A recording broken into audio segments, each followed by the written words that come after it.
तो जो हम प्रयास कर रहे थे, मैं चाहता था कि आज एक भजन से हम शुरू करें। ये हिंदी का एक भजन है।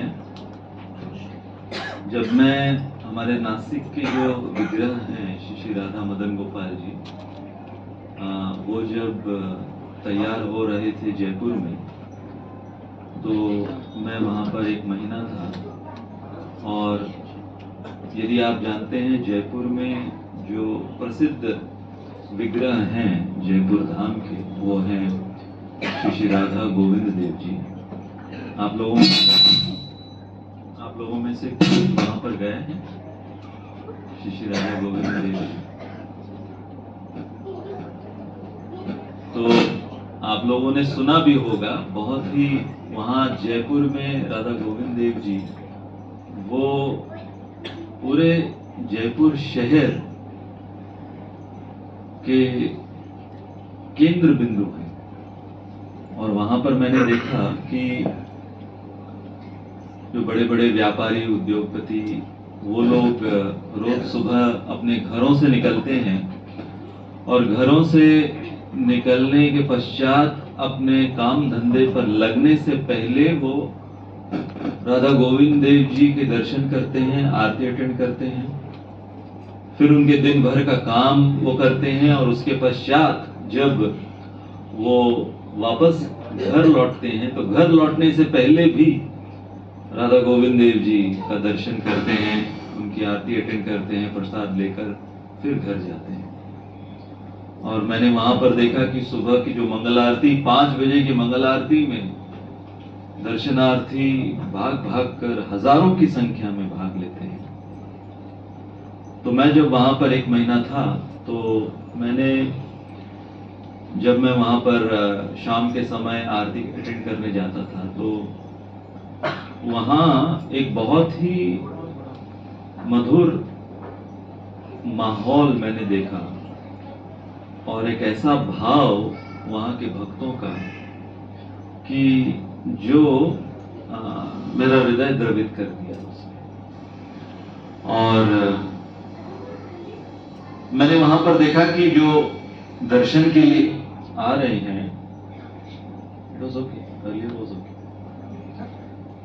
जो दर्शन के लिए वहां पर आते हैं, आप लोगों को सुनाई दे रही है ना? बस हाँ, बस इतना ही रखिए, कुछ जो भी कर रहे हैं पीछे। तो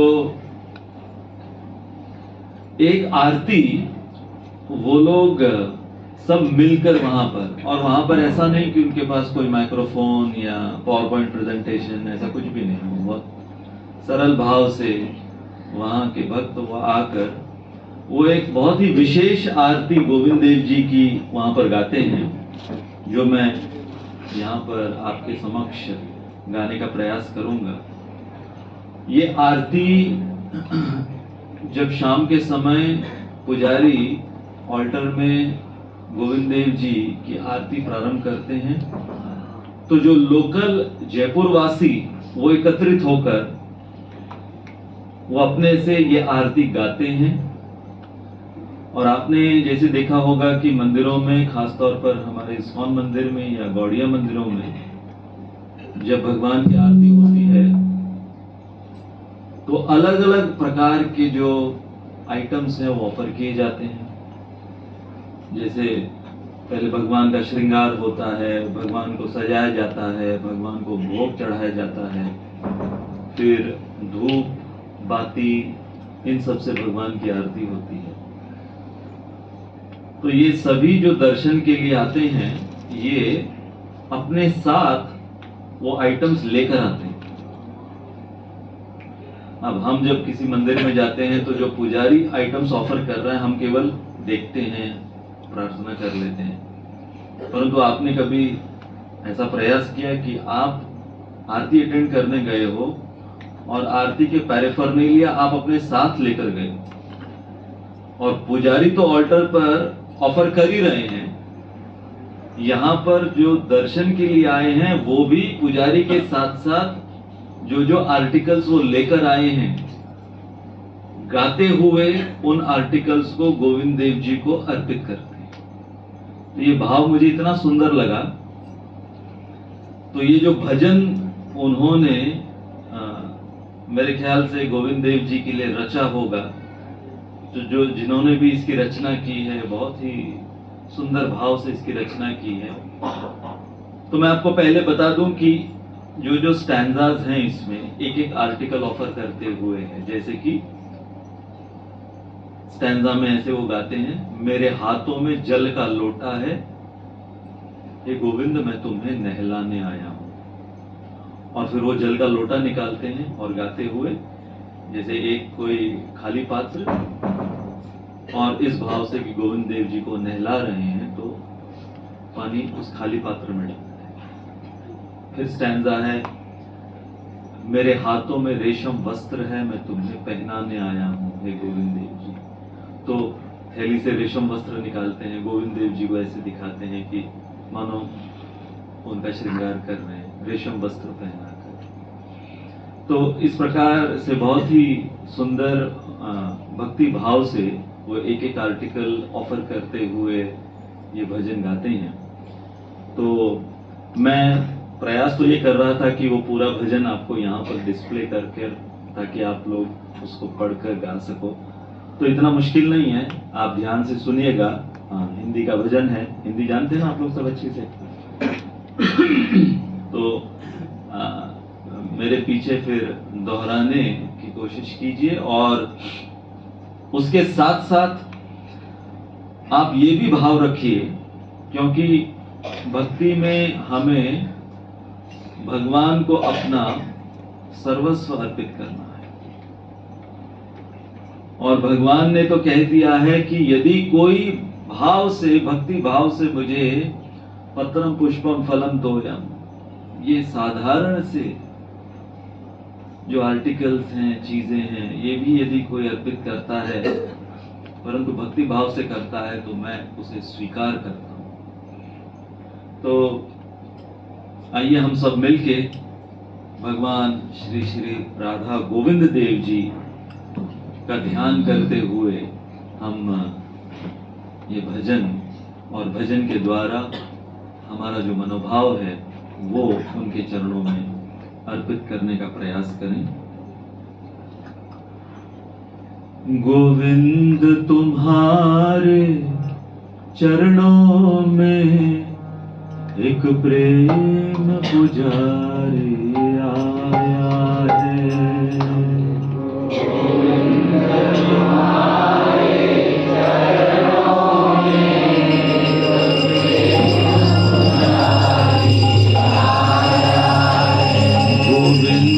तुम्हारे दर्शन को दो नैन कटोरे लाया है।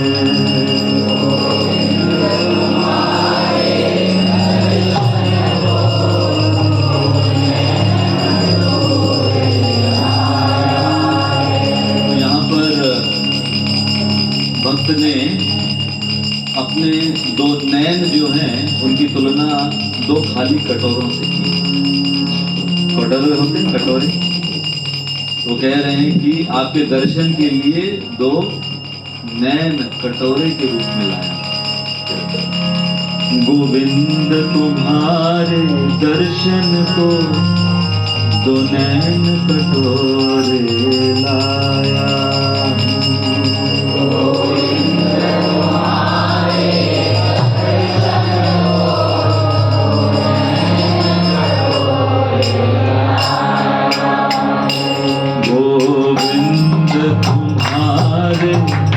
चरणों में एक प्रेम पुजारी आया है।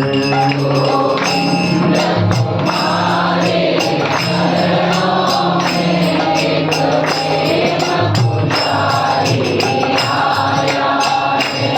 गोविंद तुम्हारे दर्शन को दो नैन कटोरे लाया।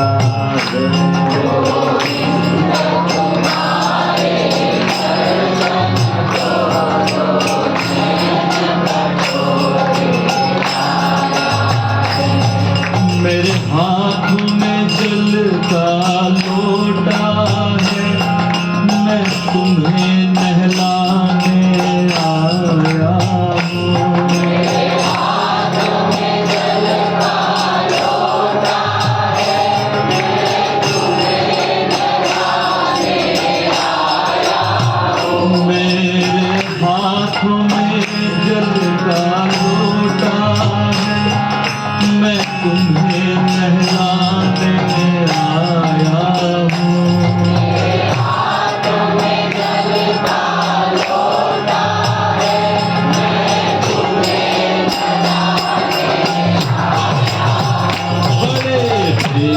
से आओ मनमोहन, मैं तुम्हें मिलाने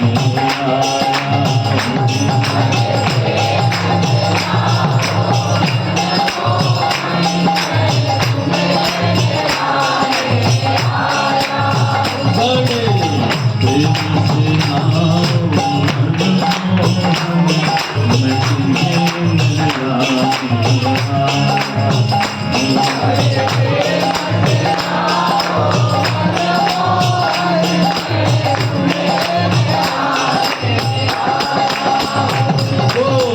विश्व तुम्हारे चरणों में एक प्रेम तुम्हारे आया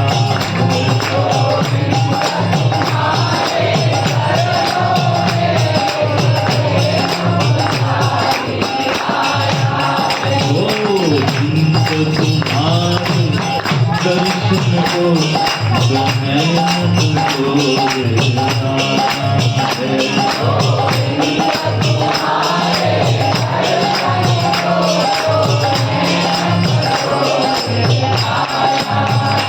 मेरे हाथों में रेशम वस्त्र है, मैं तुम्हें पहनाने आया हूँ।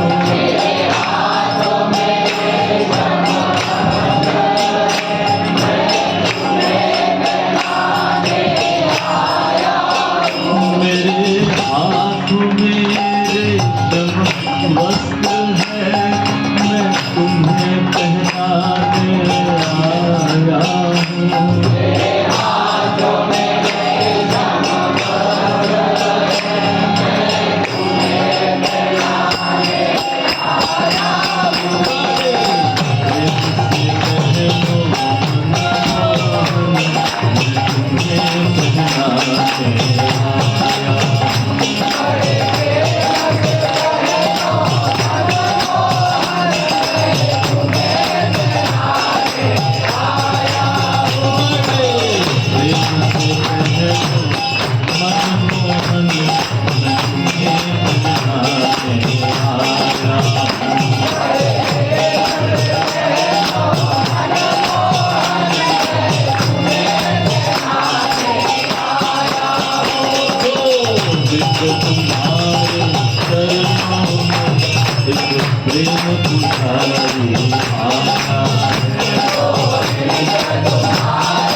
हाथों में फूलों का गजरा है, मैं तुम्हें सजाने आया हूँ। मेरे हाथों में फूलों का गजरा है, मैं तुम्हें सजाने आया हूँ। मेरे हाथों में फूलों का गजरा है, मैं तुम्हें सजाने आया हूँ। मेरे हाथों में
मिश्री मिश्री है मैं तुम्हें खिलाने आया हूँ।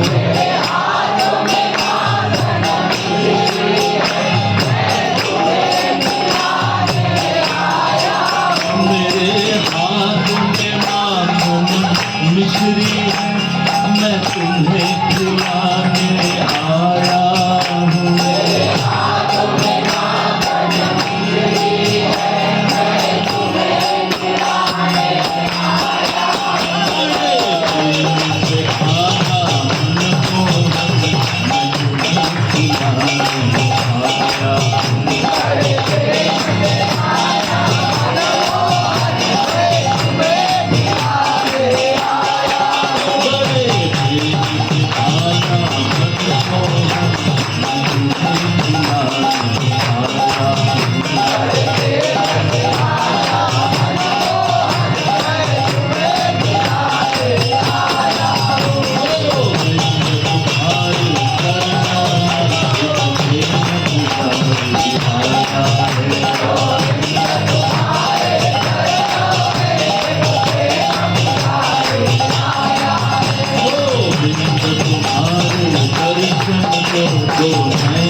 मेरे हाथों में घी की बाती है मैं आरती करने आया हूँ।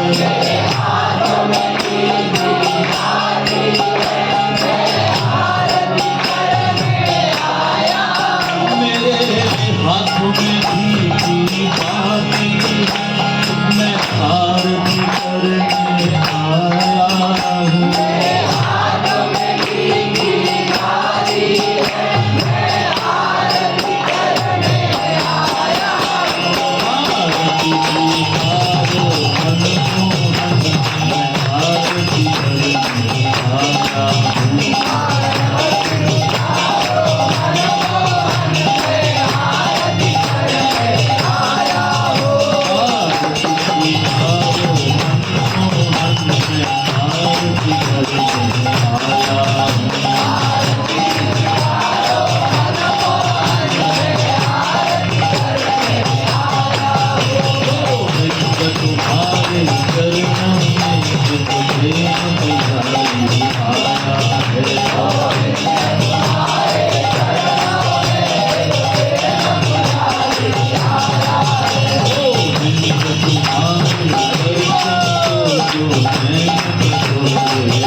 श्रीमती राधा रानी की जय, श्री श्री गौर निताय की जय, श्रील प्रभुपाद की जय, अनंत कोटि वैष्णव वृंद की जय, निताय गौर प्रेमानंदी।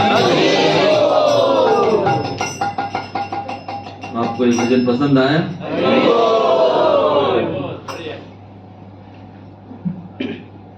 देखिए, भक्ति का जो मार्ग है वो इतना सरल है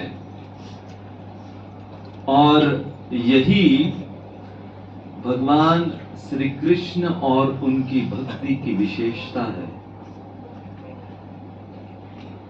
कि पूर्ण पुरुषोत्तम भगवान वो बिछ जाते हैं, बिक जाते हैं जब उनके समक्ष उनका कोई भक्त सादगी से, सरलता से न केवल कुछ अर्पित करता है बल्कि अपने आप को अर्पित कर देता है। हमारे आचार्य उन्होंने बहुत सुंदर उत्प्रेक्षा की है आत्म समर्पण या फिर आत्मनिवेदन की। कृष्णाय अर्पित देहस्य मनसस्तत् स्वरूपत्वं निर्ममं अनहंकृते स्मृतम आत्मनिवेदन। आत्मनिवेदन का अर्थ होता है कि जब कोई भक्त अपना सर्वस्व, अपने आप को भगवान को अर्पित कर देता है। तो इस सुंदर श्लोक में कहा गया है कि शुरुआत वो भक्त करता है कृष्णाय अर्पित देहस्य, अपने देह से अपने आप को भगवान को अर्पित कर देता है। जैसे आप लोगों ने नाथद्वारा में भगवान श्रीनाथ जी के विषय में सुना। आप लोग गए हैं? कोई गया? श्रीनाथ जी। तो भगवान श्रीनाथ जी जो हैं वो कौन सी मुद्रा में खड़े हैं? जैसे कि भगवान ने जब गोवर्धन उठाया था तो उनका एक हाथ ऐसे है और एक हाथ उनका कमर पर है। तो श्रीनाथ जी इस मुद्रा में खड़े हुए हैं, उनका जो विग्रह है। तो अब एक दिन ऐसा हुआ कि दर्शनार्थी वो सभी सुबह से लाइन में लगे हुए थे दर्शन लेने के लिए, और एक चोर वो भी लाइन में लग गया। और ये चोर, इसका आशय कोई भगवान का दर्शन करना नहीं था। इसने देख रखा था कि ये जो भी भगवान है बहुत आभूषण वगैरह इन पर सजाए जाते हैं रोज, और वो भी सोने के आभूषण। तो वो इस आशय में वहां पर लाइन में खड़ा हुआ था और वो सबसे अंतिम व्यक्ति था लाइन में। तो उसकी प्लानिंग ये थी कि जब मैं लास्ट में एंट्री करूंगा तो मैं गर्भगृह में कहीं जाकर छुप जाऊंगा। ये उसकी प्लानिंग थी। और फिर गर्भगृह में जाकर छुपकर जब पट बंद हो जाएंगे तो पूरी रात मेरे पास होगी चोरी करने के लिए। तो चोरी करने के उद्देश्य से वो लाइन में खड़ा हुआ था। तो और आते तो उनको आगे करता, आप आगे जाइए, वो आखिरी में जाना चाहता। तो सभी को लगा कि बड़ा बहुत ही दानवीर टाइप का व्यक्ति है, दूसरों को आगे कर रहा है। तो घंटों तक वो प्रतीक्षा में लाइन में खड़ा हुआ। फाइनली जब पट बंद होने वाले थे तब वो उसने कैसे तो कर तिकड़म लगाकर उसने गर्भगृह में प्रवेश किया। जाकर वो छुप गया। अब जब गर्भगृह बंद हुआ तो पुजारी पुजारी ने किया क्या कि जितने श्रृंगार आभूषण वगैरह किए हुए थे दिन भर के, वो सारे आभूषण निकाल लिए और पुजारी ले गया और लॉक इन की में बंद कर दिए वो सारे आभूषण। अब ये चोर इतनी सारी योजना इसने अब तक की और फाइनली यहां पर तो पूरी योजना उसकी फेल हो रही।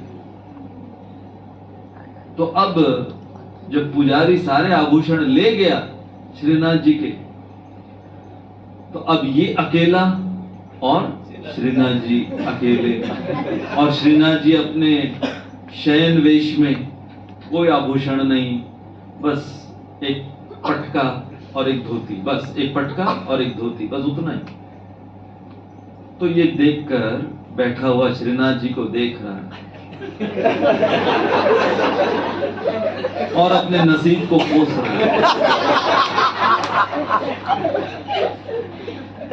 तो फिर उसकी नजर पड़ी कि श्रीनाथ जी के सर के ऊपर जो छतरी टंगी हुई थी वो बड़ी चमकदार लग रही थी। उसके ऊपर कुछ ऐसे रत्न वगैरह दिख रहे थे। तो उसने सोचा, अरे और कुछ नहीं, कम से कम ये छतरी तो चुराऊं मैं। अब श्रीनाथ जी, उनका विग्रह बड़े हैं, वो लाइफ साइज के, तो छतरी तक पहुंचू कैसे? तो यहां वहां देखा, कोई स्टूल नहीं, कोई सीढ़ी नहीं, कुछ नहीं, तो छतरी तक कैसे पहुंचू? तो उसने क्या किया, उसने, क्योंकि उसे तो कुछ भगवान पर विश्वास था नहीं, तो मैंने जो बताया कि भगवान कौन सी मुद्रा में है, इस मुद्रा में, तो उसने एक पैर यहाँ अटकाया, श्रीनाथ जी के विग्रह पर एक पैर यहाँ अटकाया और दूसरा पैर इधर कंधे पर, ऐसे श्रीनाथ जी पर चढ़ गया वो छतरी नीचे उतारने के लिए। अब सोचिए साधारण दृष्टिकोण से कितना बड़ा अपराध है ये। हम तो भगवान, वहां पर तो कोई भगवान के चरणों को भी नहीं छू सकता, यहां पर तो इसने अपने चरण चढ़ा दिए भगवान के।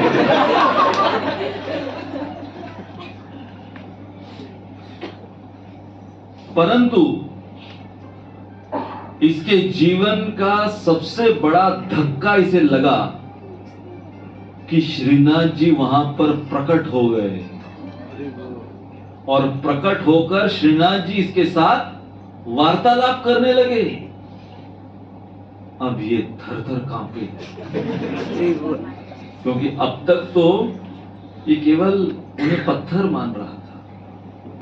अब यहां पर साक्षात श्रीनाथ जी गर्भगृह में इसके सामने प्रकट हुए और बात कर रहे हैं इसके साथ, जैसे कि कोई जीवित व्यक्ति बात करता है। तो ये अब इतना डरा हुआ, परंतु श्रीनाथ जी मुस्कुरा रहे हैं और श्रीनाथ जी मुस्कुराते हुए इस चोर को जैसे मान लो आशीर्वाद दे रहे हैं और अपनी प्रसन्नता व्यक्त कर रहे थे। तो ये थोड़ा असमंजस में पड़ गया कि मैं एक चोर, मैं एक प्रकार का नास्तिक, और यहां पर उल्टा मैं तो इतना बड़ा अपराध किया, सब लोग यहां पर अपना ढोक देने आते हैं, क्या क्या यहां पर लाकर उनको अर्पित करते हैं, लेकिन मैं तो चुराने के लिए उस हेतु से आया था। तो पूछा कि आप इतने प्रसन्न क्यों हैं मुझसे?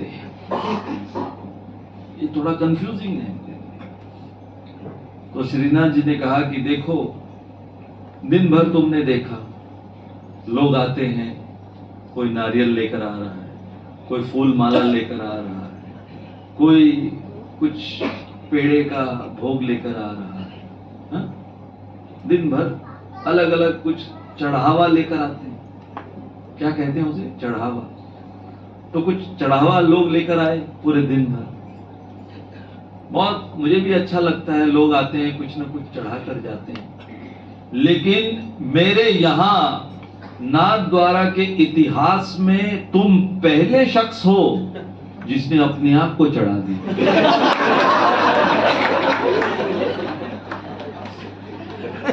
बाकी आए और वो कुछ न कुछ चढ़ाकर गए, किसी ने भी अपने आप को नहीं चढ़ाया। और तुमने लिटरली अपने आप को मेरे ऊपर चढ़ा दिया। तो इस श्लोक में क्या कहा गया है? कृष्णाय अर्पित देहस्य।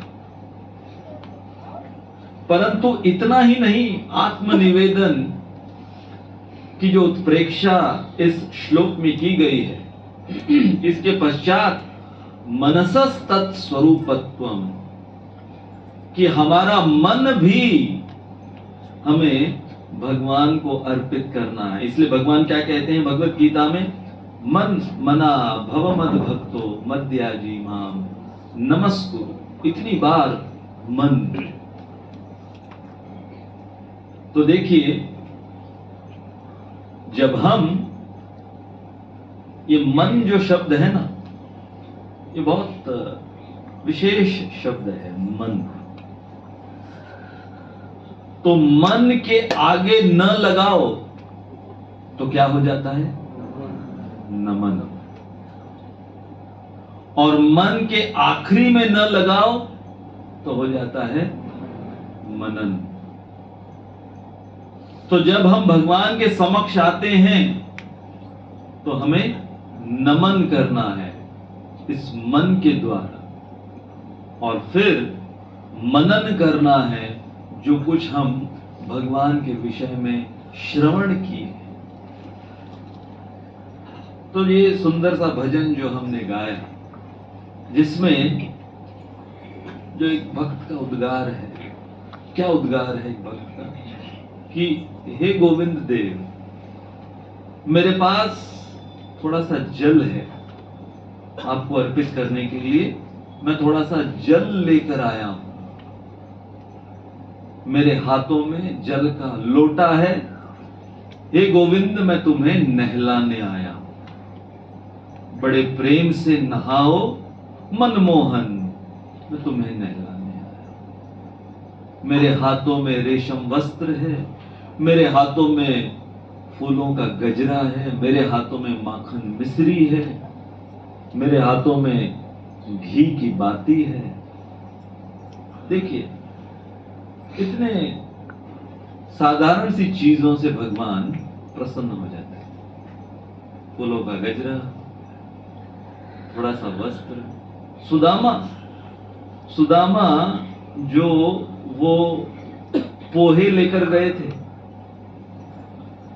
वो पोहे सुदामा के घर के भी नहीं थे।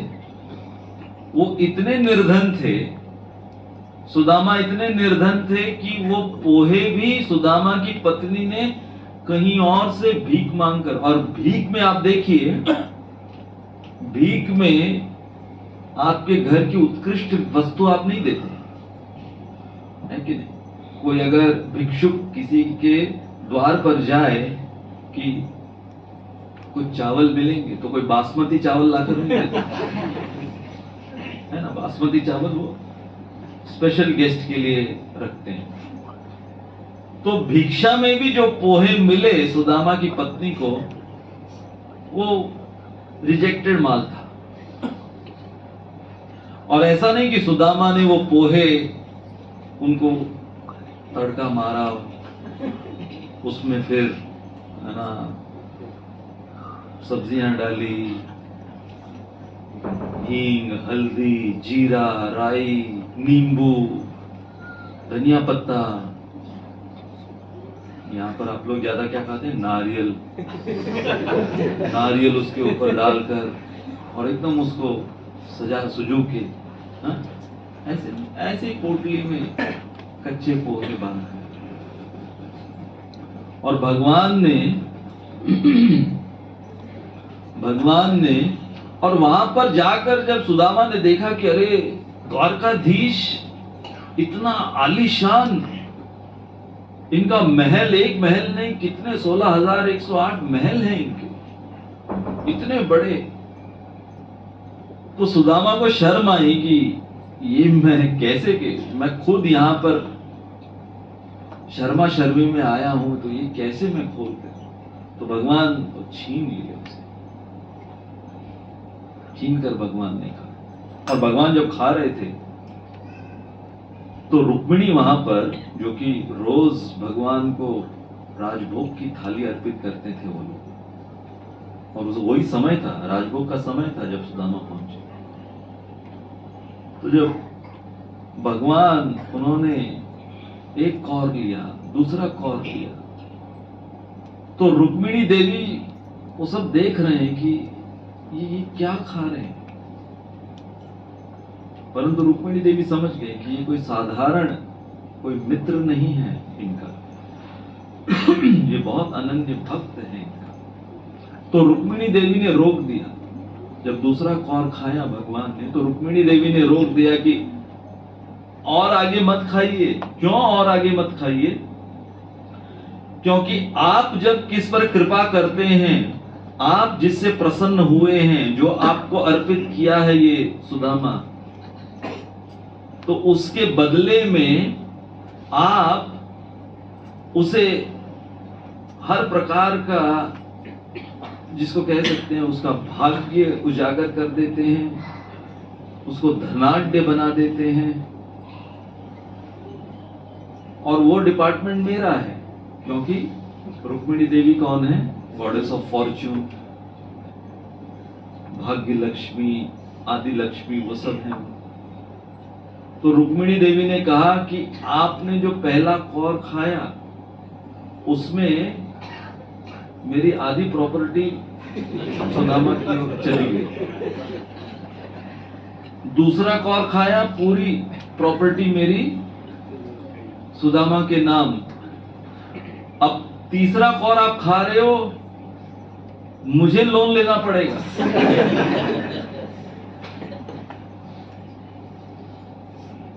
और इसलिए भगवान, देखिए भगवान किस प्रकार से कार्य करते हैं कि सुदामा से उन्होंने पोहे छीन कर खाए, लेकिन उस समय सुदामा को बताया नहीं कि बदले में क्या दिया है। नहीं बताया कि बदले में क्या दिया है। अच्छा, आप जानते हैं कि जब सुदामा वापस लौटे, मैं ये कहना चाह रहा हूं कि भगवान श्री कृष्ण के जो भक्त होते हैं, भगवान श्री कृष्ण अपने भक्तों के साथ हर चीज सस्पेंस में रखते हैं, लास्ट तक बताते नहीं। इसलिए जो भी भगवान श्री कृष्ण की भक्ति करने का प्रयास कर रहे हैं ना,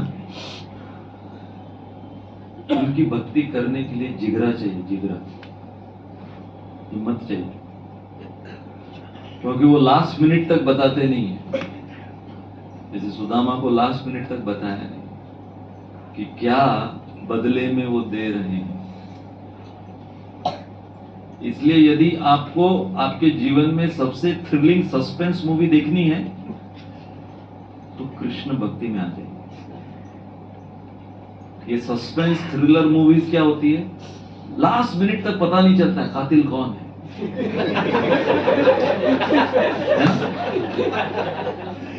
ये भी हो सकता है, ये भी हो सकता है, वो भी हो सकता है। इसलिए तो लोग इतना पसंद करते हैं ये सस्पेंस थ्रिलर मूवीज, अंत तक पता नहीं चलता। और फिर लास्ट में अच्छा ये, अरे इसके बारे में तो सोचा ही नहीं कभी, ये कम वक्त कातिल निकला। तो भगवान भी अपने भक्तों के साथ, इसलिए वृंदावन में भगवान, ये सारे राक्षस आते थे, पूतना, तृणावर्त, बकासुर, अघासुर, ये सारे राक्षस आते थे। भगवान ने इन सारे राक्षसों के आने का अरेंजमेंट कर कर क्यों रखा था? हमारे आचार्य कहते हैं कि रोज भगवान अपने ग्वाल सखाओं के साथ वृंदावन में जब विचरण करने जाते थे, गौचारण करने जाते थे, तो टिफिन लेकर जाते थे, अपने साथ सभी लोग टिफिन लेकर जाते थे। माता यशोदा वो भी भगवान के लिए टिफिन पैक करती थी। जैसे बच्चे जब जाते हैं स्कूल तो माताएं टिफिन पैक करती हैं, तो माता यशोदा और भगवान के जो ग्वाल सखा वो हर समय इसी ताक में रहते थे कि आज यशोदा ने क्या टिफिन में पैक किया है। तो हर समय उनका मेन मकसद होता था रोज भगवान श्री कृष्ण के साथ पिकनिक मनाना। पिकनिक से मुझे याद आया, श्रील प्रभुपाद को एक बार भक्तों ने पूछा, Prabhupada, what is the goal of we Hare Krishna devotees? हम हरे कृष्णा के जो भक्त हैं, क्या हमारा उद्देश्य, क्या हमारा गंतव्य स्थान होगा? आप जानना चाहेंगे प्रभुपाद ने क्या कहा? प्रभुपाद ने कहा, every sincere Hare Krishna devotees goal is to enjoy a nice picnic with Krishna on the banks of Jamuna. आप लोग भगवान श्री कृष्ण के साथ पिकनिक मनाना चाहते हैं? नहीं? कोई दम नहीं है।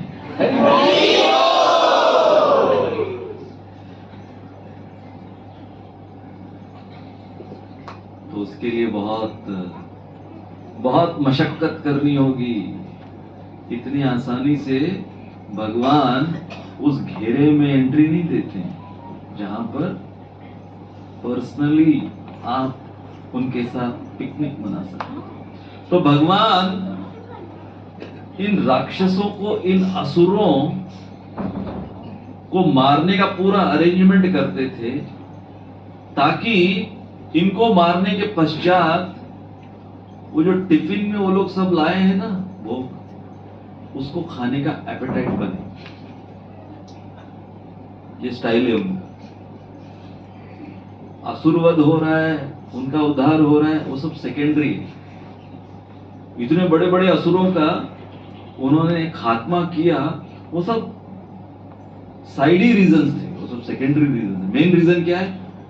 मेरे ग्वाल सखाओं के साथ टिफिन एंजॉय करने के लिए एपेटाइट चाहिए ना, तो थोड़ा एडवेंचर, एक्साइटमेंट। अभी देखो गोवर्धन लीला। गोवर्धन लीला में भगवान ने जब नंद महाराज से कहा कि ये क्या इंद्र पूजा लगा रखी है, कौन है इंद्र और क्या जरूरत है इंद्र पूजा करने की, तो नंद महाराज, अभी भगवान 7 साल के हैं केवल, नंद महाराज जो वहां के मुखिया हैं, पूरे गोप समुदाय के मुखिया हैं, इतने सीनियर हैं, इतने प्रतिष्ठित हैं, लेकिन 7 साल के भगवान ने बोल दिया, तो नंद महाराज को भी लगा कि ठीक है, यदि मेरे कान्हा का मन नहीं है तो इसका जहां मन है वो करते। अब भगवान ने पूरी गोवर्धन लीला प्लान कर ली थी कि क्या क्या करना है, लेकिन ब्रजवासियों को बताया नहीं। हम कौन से मुद्दे पर हैं? सस्पेंस बनाकर रखते हैं भगवान। तो यहां पर जितने हम सब भक्त उपस्थित हैं, व्यक्तिगत रूप से कौन कब भगवान श्री कृष्ण की कृपा कैसे कहां प्राप्त करेगा, उन्होंने प्लान कर रखा है, लेकिन वो तुरंत नहीं बताएंगे, ताकि हम उत्साही लालायित बनते हुए उनका नाम लें, प्रोग्राम में आए, श्रवण कीर्तन सेवा प्रचार इन सब में लगे रहें। तो गोवर्धन लीला में अब ठीक है, इंद्र का जो मान है उसका हनन करना था, सबक सिखाना था, वो सब साइडी रीजन जैसे हमने कहा। मेन मुख्य कारण क्या था? मुख्य कारण था कि सारे ब्रजवासियों के साथ भगवान 7 दिन और 7 रात लीला करना चाहते थे, नॉन स्टॉप।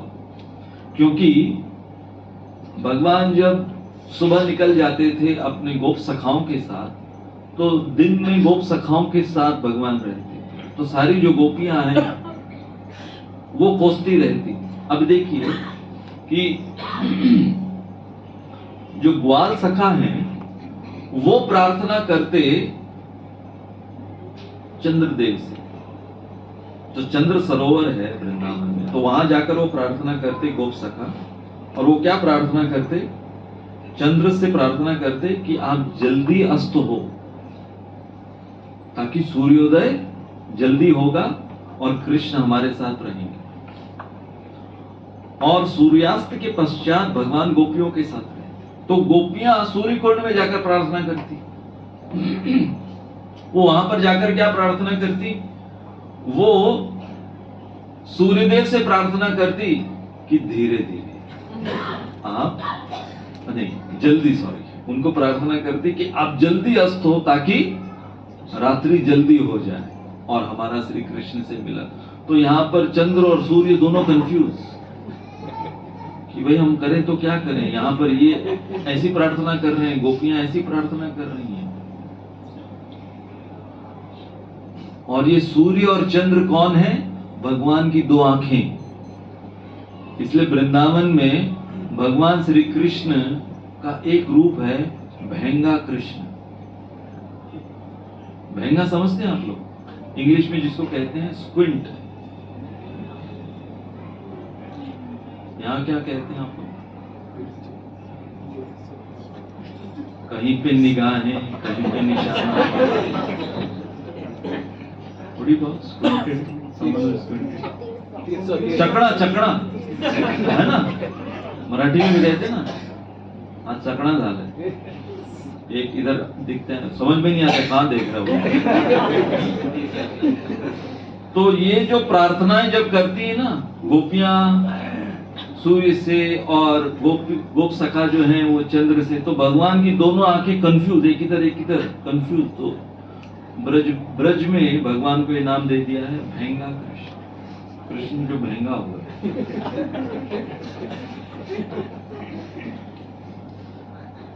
तो भगवान चाहते थे कि ये सारे ब्रजवासी जिस किसी रस में मेरे साथ हैं, वो सारे एक साथ आकर आदान प्रदान करें।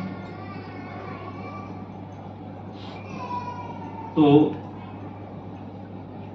अब देखिए वृंदावन का जो रस है वो ऐसा है कि भगवान ने इतने बड़े बड़े राक्षसों का वध किया। और विशेषता क्या है श्याम सुंदर कृष्ण की? कोई अस्त्र शस्त्र इस्तेमाल नहीं किया उन्होंने। पूतना को अपने होठों से मार डाला। आपने कोई भी एक्शन हीरो को देखा है?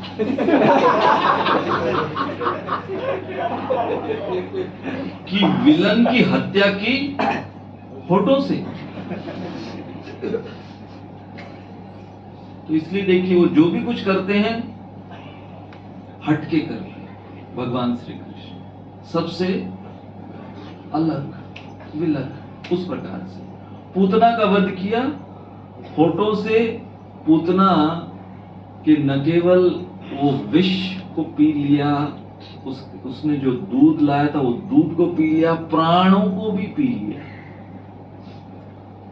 और पूतना जो कि वो ऐसा विष अपने स्तनों पर लगाकर आई थी, ये पूतना बताया गया है दुर्जर वीर्य, कि वो ऐसा विष था कि वो विष केवल होठों पर स्पर्श मात्र से मार डाले किसी को, अंदर लेने की भी जरूरत नहीं है, ऐसा विष था।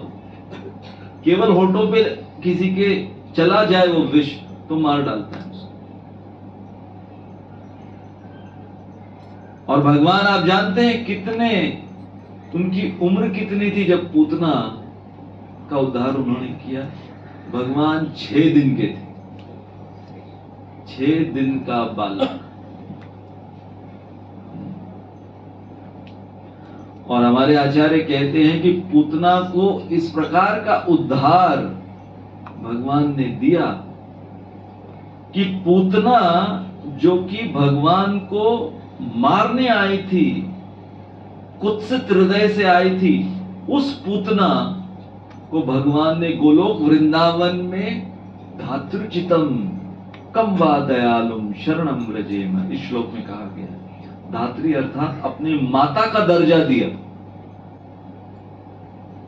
इसीलिए गोलोक वृंदावन में जब भी भगवान मां जब पुकारते हैं ना, मैया, तो 3 माताएं भागकर आती हैं, यशोदा, देवकी और पूतना। तो क्यों नहीं कोई भगवान श्री कृष्ण के शरणागत होगा कि, इसलिए ब्रह्मा जी ने जब देखा कि अघासुर, बकासुर, पूतना, इन सब का ये भाई बहन थे, बाय द वे, कौन? पूतना, बकासुर और अघासुर, ये तीनों ये भाई बहन थे, फैमिली बिजनेस था इनका, ये उत्पात मचाने का।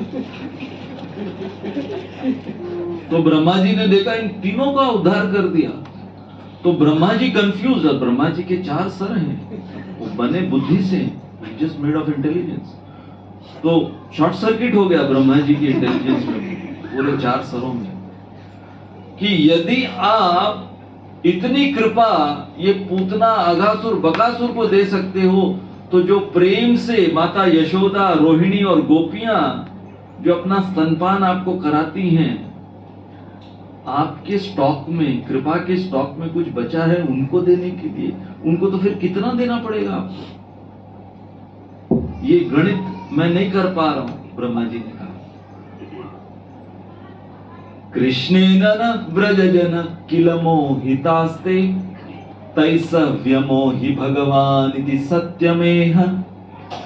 तो इस श्लोक में कहा गया है कि भगवान जब वृंदावन में प्रकट हुए, तो भगवान ने वो अपना देव कार्य भूल गए। विस्मृत देव कार्य, देव कार्य क्या है? यदा यदा हि धर्मस्य, ये देव कार्य है। तो अपना देव कार्य भूल गए और भगवान ब्रजवासियों के साथ इतना ज्यादा मशगूल हो गए ब्रज की लीलाओं में, और उनको इतना रस आ रहा था, जैसे भगवान एक दिन श्रीदामा के साथ कुश्ती लड़ रहे। अब सोचिए कि पूर्ण पुरुषोत्तम भगवान और यहां पर श्रीदामा, वो भगवान को कुश्ती में श्रीदामा हरा देते। तो भगवान एक दिन श्रीदामा को कहे, श्रीदामा, तुम्हें क्या लगता है, तुमने मुझे कल कुश्ती में हराया तो तुम बहुत उचक रहे हो, हाँ? तुम्हें लगता है कि तुम रोज मुझे हरा दोगे? तो श्रीदामा जोर जोर से हंसने लगे। कल क्या, परसों भी हराया था और उसके पहले दिन भी हराया था। आज दिन तक कभी तुम कुश्ती में मुझसे जीते हो? तो भगवान अब वो अपनी जांघें पीटने लगे, अपनी बगल पीटने लगे कि आज श्रीदामा खैर नहीं थे। तो श्रीदामा ने बाकी सभी सखाओं को बुलाया, अरे इधर आओ, इधर आओ, सब लोग आओ, ये देखो, ये क्या दावा कर रहा है आज कृष्ण, ये मुझे हराएगा आज। अरे इसके अंग तो देखो, खाली माखन खा खा के माखन जैसा मुलायम है, और ये मुझे हराएगा। तो भगवान श्रीदामा से कहते हैं, श्रीदामा, तुम जो इतनी शेखी बगार रहे हो खुद की, तुम भूल गए पूतना, वो जो आई थी, इतनी विकराल रूप में वो पूतना, 12 मील लंबी वो पूतना, हाँ? किसने तुम लोगों को पूतना से बचाया था? तो श्रीदामा, पूतना को तुमने मारा? तो भगवान बोले, अरे मैंने नहीं मारा तो फिर किसने मारा? तो श्रीदामा जोर जोर से हंसने लगा और सभी सखाओं को बुला बुला के बोला, अरे भाई कितना बड़ा ये विनोदी है, कितने कैसे चुटकुले मारता है। तो भगवान आश्चर्यचकित हो गए। तो श्रीदामा ने कहा, मैं बताता हूं। अरे भाई वो पूतना जब आई तो ब्राह्मणों ने मंत्रोच्चारण किया था, और जो मंत्रोच्चारण किया था उस मंत्रोच्चारण के वजह से पूतना का वध हुआ, पूतना का उद्धार हुआ, तुमने कुछ नहीं किया। तो भगवान बोले कि ये सही है कि यहां पर कोई मुझे क्रेडिट दे ही नहीं रहा। तो फिर भगवान ने कहा, अच्छा ये बताओ कि मैंने ये छोटी सी उंगली पर गोवर्धन धारण किया 7 दिन 7 रात, हाँ, वो तो सब सखाओं को पूछ रहे हैं, भगवान अरे भाई वो सब तो तुम लोगों को याद होगा कि नहीं? फोटो खींची किसी ने?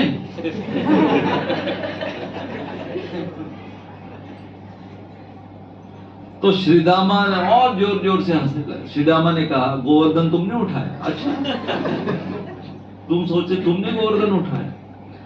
उसकी सच्चाई, वो सब फेक न्यूज था। श्रीदामा कहते हैं कि वो गोवर्धन धारण की सच्चाई मैं बताता हूं। अरे हमने पहले गोवर्धन की पूजा करी, हमने गोवर्धन की परिक्रमा करी, और गोवर्धन की पूजा और उनको इतना भोग वगैरह सब कुछ हमने अर्पित किया, तो गोवर्धन वो इतना भाव विभोर हो गए कि वो उछल पड़े।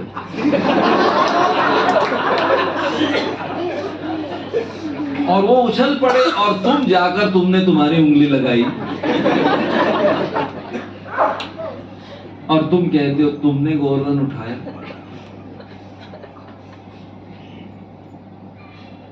यहां पर हम थोड़ा सा श्रीमती राधा रानी के विषय में कहना चाहेंगे। अच्छा, एक बार श्रीमती राधा रानी की जो सखियां हैं ललिता देवी और विशाखा, जो हर समय श्रीमती राधा रानी के साथ रहती हैं,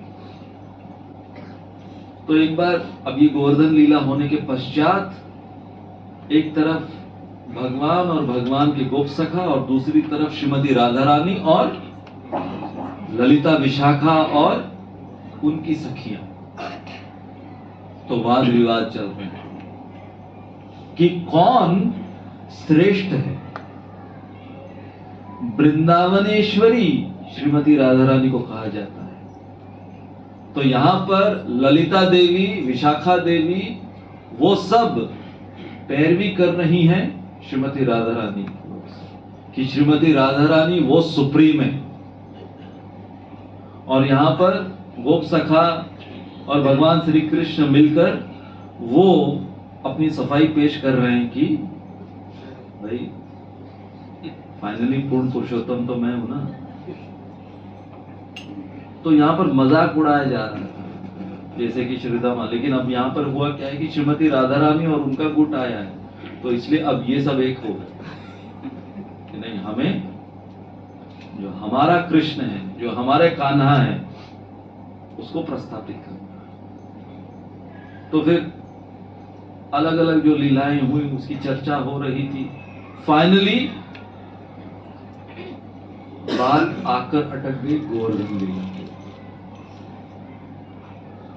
तो अब गोवर्धन लीला ये एक ऐसी लीला जहां पर कोई दो राय नहीं किसी की, पूरे वृंदावन में किसी की दो राय नहीं कि गोवर्धन किसने उठाया और कितने समय तक उठाया, है ना। 7 दिन 7 रात सभी वहां पर गोवर्धन के नीचे भगवान श्री कृष्ण उंगली, छोटी सी उंगली पर उठाए हुए, और सभी ने दर्शन किए। इतने विटनेस थे, आई विटनेस। तो कौन कैसे इसे झुटला पाएगा कि ये गोवर्धन धारण भगवान ने नहीं किया।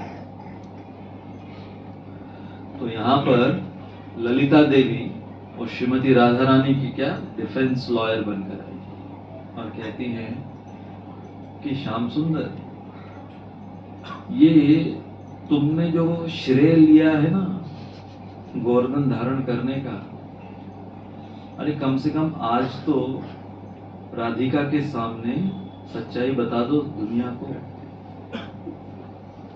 तो श्याम सुंदर कृष्ण पूछते हैं, सच्चाई? कौन सी सच्चाई?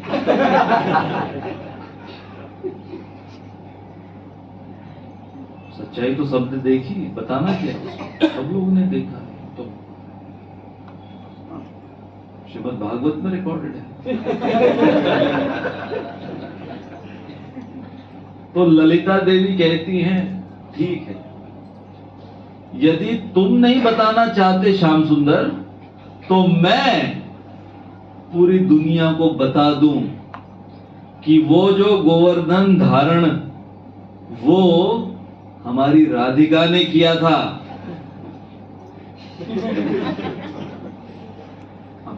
यहां पर जब श्याम सुंदर ने ये सुना, एक मिनट, क्या गोवर्धन धारण राधा ने किया?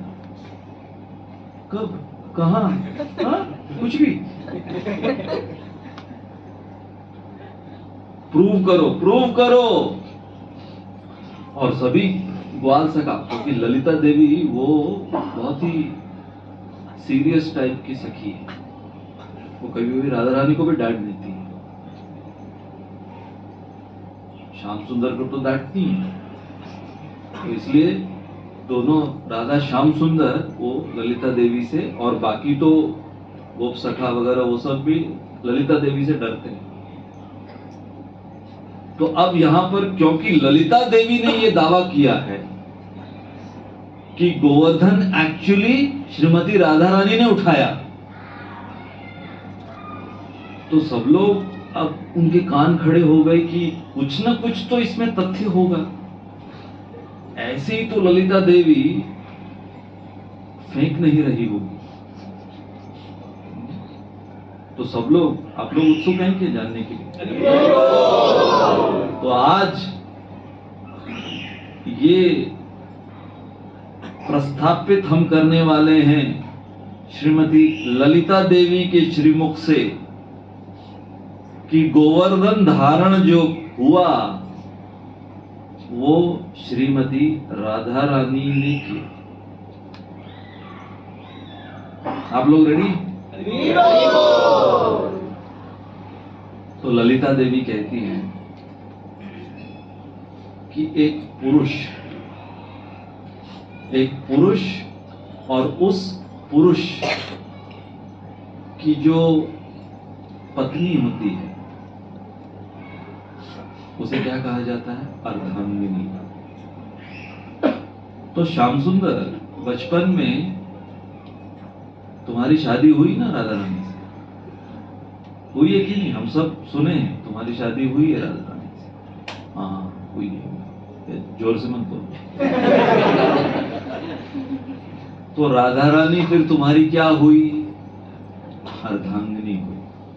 और शास्त्रों के अनुसार अब ये बहुत कम लोग जानते थे या कोई जानते भी नहीं थे कि अर्धांगिनी का अर्थ है कि आधा अंग, उस पुरुष का आधा अंग उसकी पत्नी होती है। कौन से साइड का अंग होती है? तो ललिता देवी ने कहा कौन से साइड का अंग होती है? लेफ्ट साइड का। पुरुष के लेफ्ट साइड का जो पूरा आधा भाग है वो उसकी धर्मपत्नी होती है। तुमने गोवर्धन कौन से साइड से उठाया?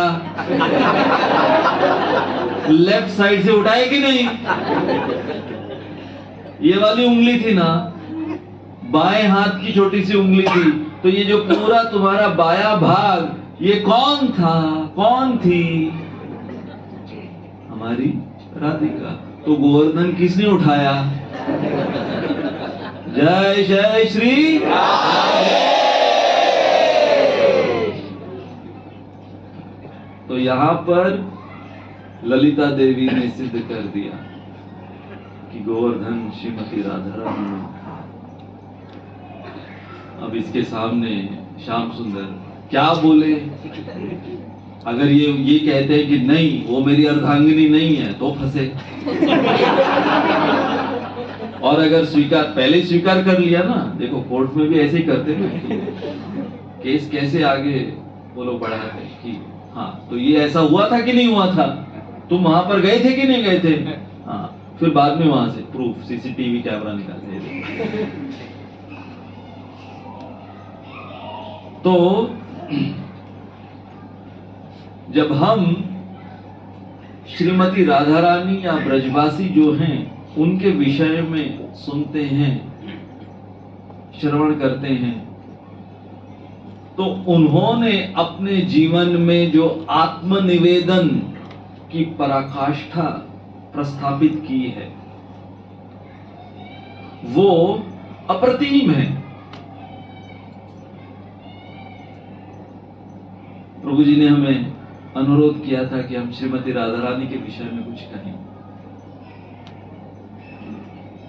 हम आप कौन, क्या हमारी योग्यता है कि हम श्रीमती राधा रानी के विषय में कुछ कह सके, परंतु हमारे आचार्यों ने जो उनके गुणों का बखान किया है बस उसे दोहराने की कोशिश करेंगे। तो आप लोगों के सामने हम प्रस्तुत करना चाहेंगे कि श्रीमती राधा रानी क्यों भगवान श्री कृष्ण की सबसे प्रिय और सर्वश्रेष्ठ सेविका है। इसलिए कहा गया है she is the supreme personality of servitorship. भगवान श्री कृष्ण क्या है? Supreme personality of godhead. Shrimati Radha Rani है सुप्रीम पर्सनैलिटी ऑफ सर्विटरशिप।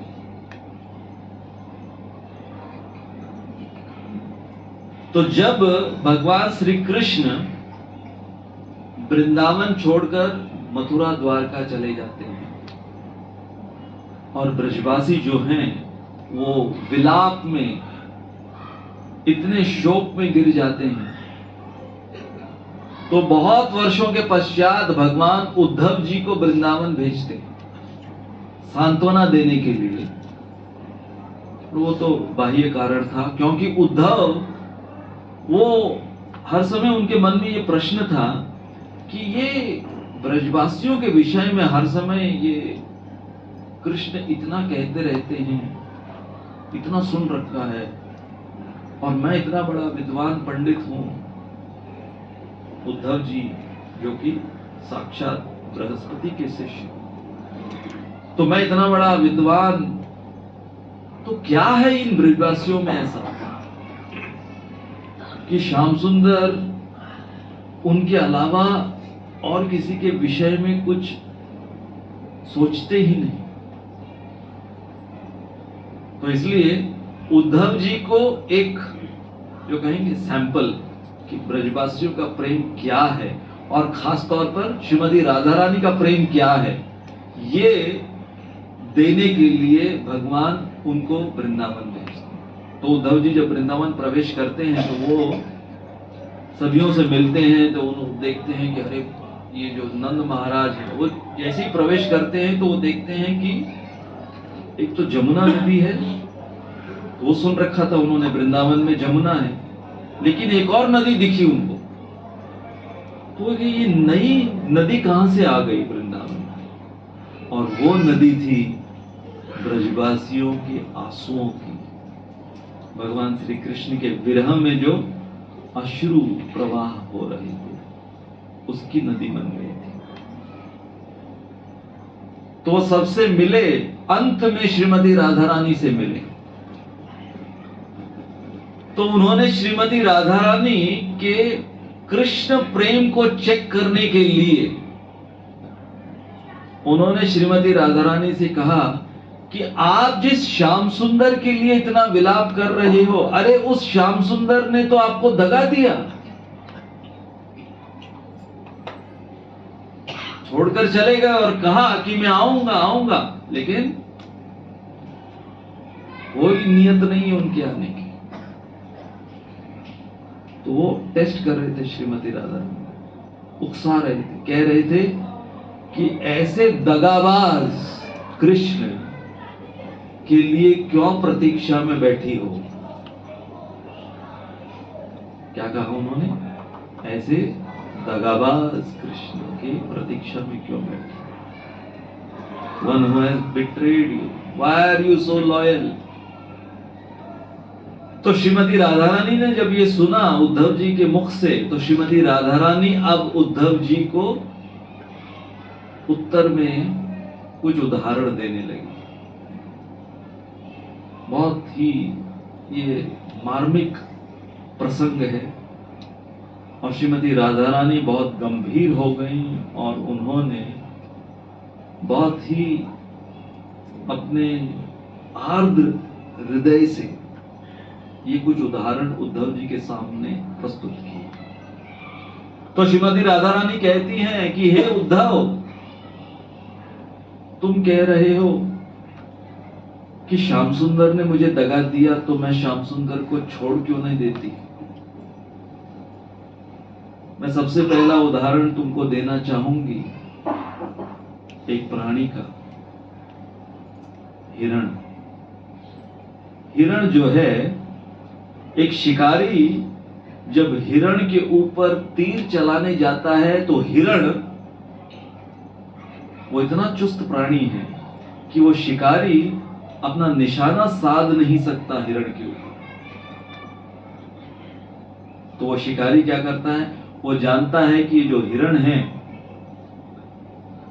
इसे ध्वनि या बांसुरी की आवाज सुनना बहुत पसंद है हिरण।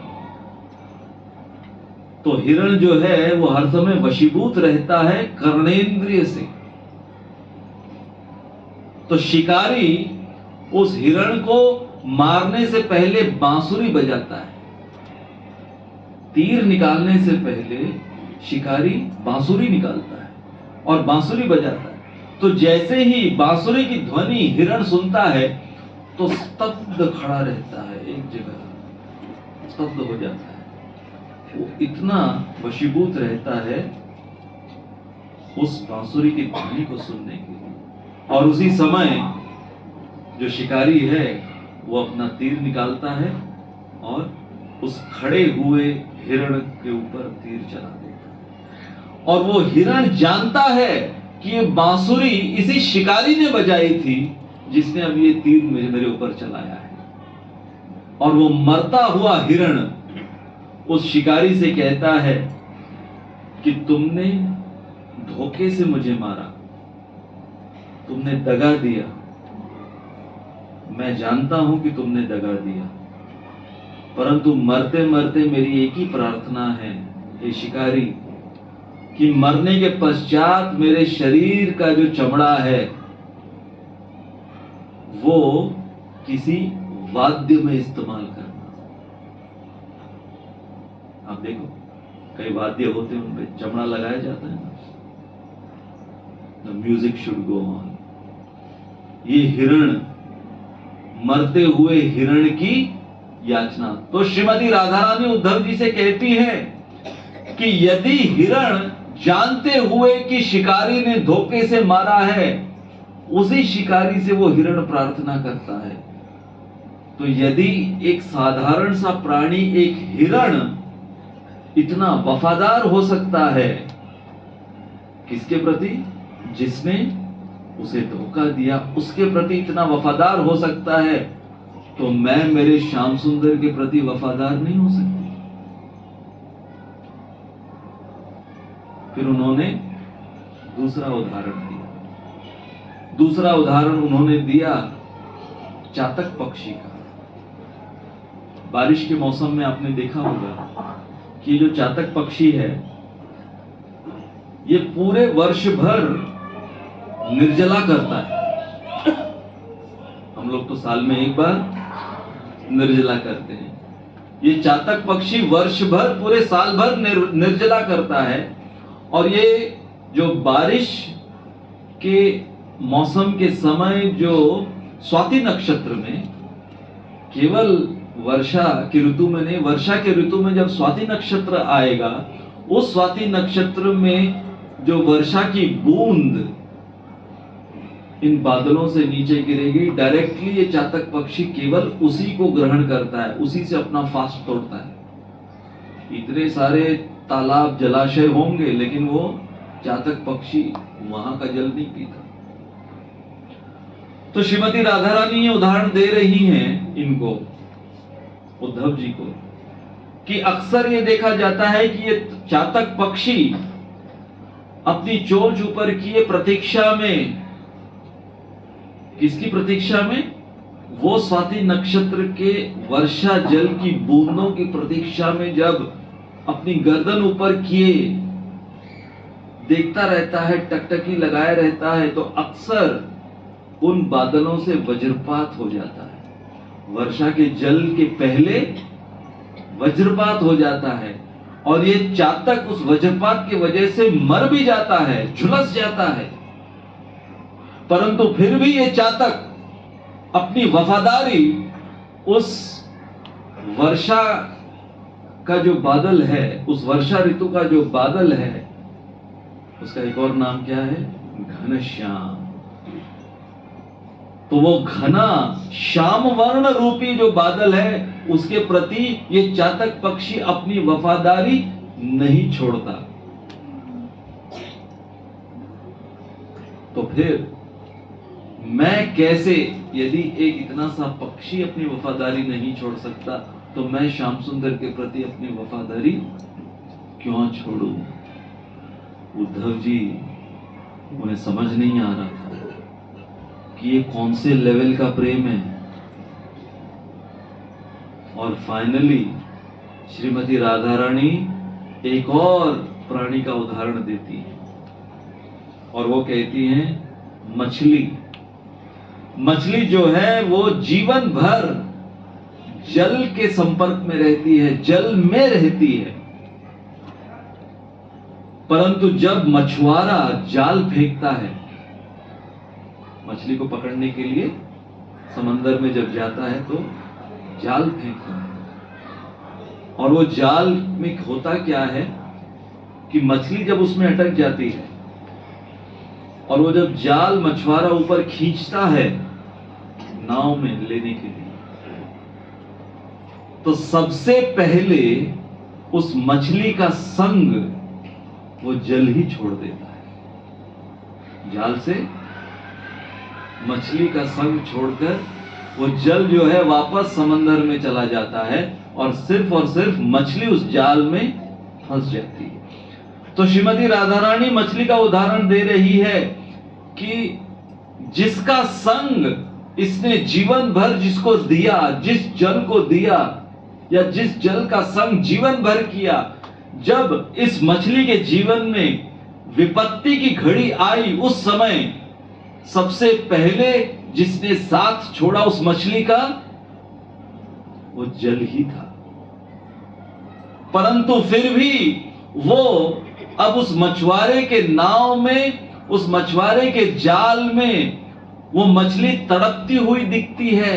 किसके लिए तड़प रही है? वो वापस उस जल में जाने के लिए तड़प रही है। कौन से जल में जाने के लिए तड़प रही है? उस जल में जाने के लिए तड़प रही है जिस जल ने अभी अभी उस मछली को दगा दिया। बहुत पावरफुल एग्जाम्पल है ये, श्रीमती राधा रानी देती है। तो यदि मछली जैसी एक प्राणी वो जल से इतनी वफादारी निभा सकती है, जिसने अभी अभी उसको दगा दिया, उसी के लिए बिलख रही है, तड़प रही है उसी के पास जाने के लिए, तो उद्धव मैं मेरे श्याम सुंदर के प्रति अपनी वफादारी क्यों न दिखाऊं? चाहे तुम्हारी भाषा में उन्होंने मुझे धोखा या क्यों न दिया। इसे कहते हैं आत्म निवेदन। ये है श्रीमती राधा रानी जैसी भक्त। इसलिए भगवान श्री कृष्ण श्रीमती राधा रानी के इस मनोभाव को जानने के लिए, क्योंकि वो नहीं समझ पाते कि ऐसा क्या प्रेम है श्रीमती राधा रानी का मेरे प्रति कि मैं खुद स्वयं नहीं समझ पा रहा हूं। इसलिए वो आते हैं चैतन्य महाप्रभु के रूप में। तो श्री चैतन्य महाप्रभु कौन है? श्री चैतन्य राधा कृष्ण नाही अन्य। वो भगवान श्री कृष्ण है जो कि श्रीमती राधा रानी का भाव लेकर हमारे सामने प्रस्तुत किए हैं अपने आप को। इसलिए हमारा सौभाग्य क्या है इस कलयुग में कि भगवान श्री कृष्ण तो आए हैं, भगवान श्री कृष्ण तो हर युग में अवतरित होते हैं, परंतु इस कलयुग में भगवान हमें वो देने के लिए अवतरित हुए हैं, अनार्पित चरिम चिरात करुणा अवतीर्ण कलो, कि जो किसी अवतार ने कभी अर्पित नहीं किया, श्रीमती राधा रानी का कृष्ण महाभाव प्रेम वो अर्पित करने के लिए। और किस रूप में?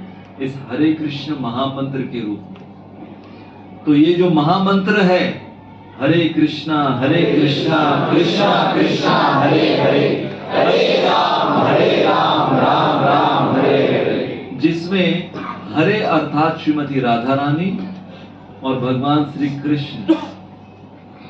तो हरे कृष्ण महामंत्र में भगवान श्री कृष्ण वो एक साथ आते हैं और उनकी विप्रलंभ लीला भी होती है।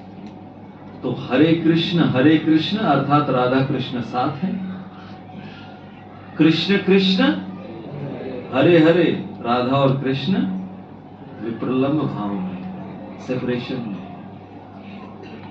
तो ये महामंत्र जो हमें श्री चैतन्य महाप्रभु ने युग धर्म के रूप में दिया है, हमें डायरेक्टली श्रीमती राधा रानी और भगवान श्री कृष्ण की आराधना में लगाने का ये सुअवसर हमें उन्होंने प्रदान कर दिया है।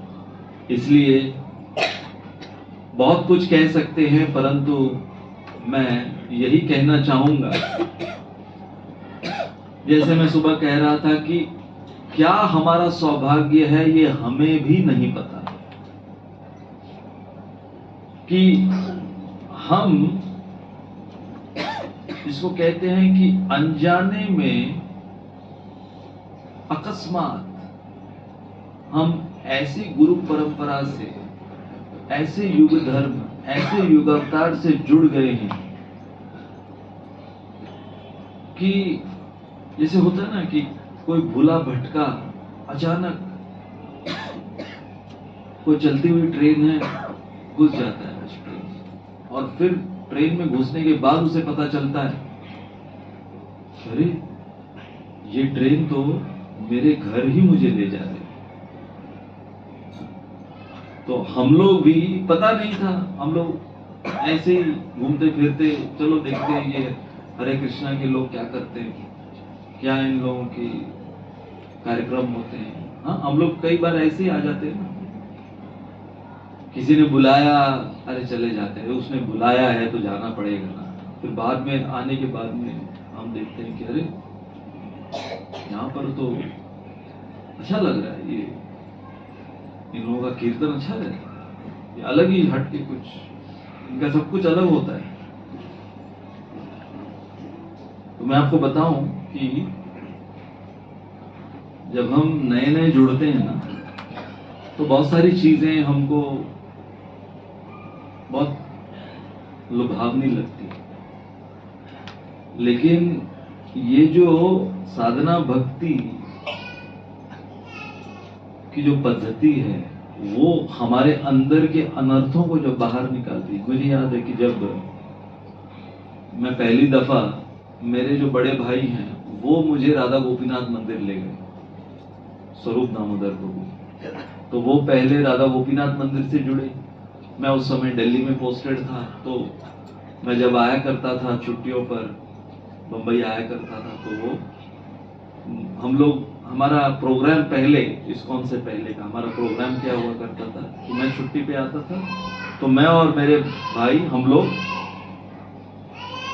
बंबई में मटर गश्ती करने निकलते थे। तो अब मेरा भाई जब राधा गोपीनाथ मंदिर से जुड़ गए तो उन्होंने सोचा चलो एक स्पिरिचुअल तरीके से मटर गश्ती कर रहे हैं।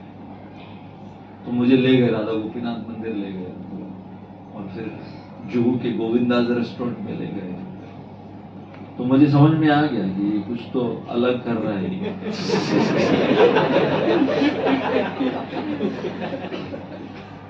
इसके पीछे कुछ तो साजिश है। तो फिर धीरे धीरे मुझे जब फिलॉसफी वगैरह मेरे भाई ने बताई, तो अब मैं आया फौज से, यंग ऑफिसर, अभी कमीशन हुआ हूँ एयरफोर्स में।